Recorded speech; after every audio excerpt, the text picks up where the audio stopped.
and touch the sound of silence. And in the naked light I saw 10,000 people maybe,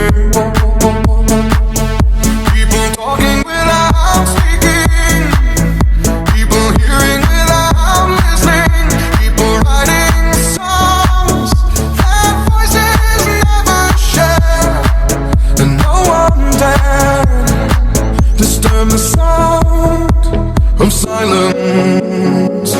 Fool said, you do not know. Silence like a cancer grows.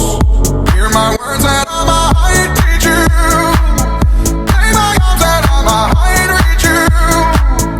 But my words, like silent raindrops, fell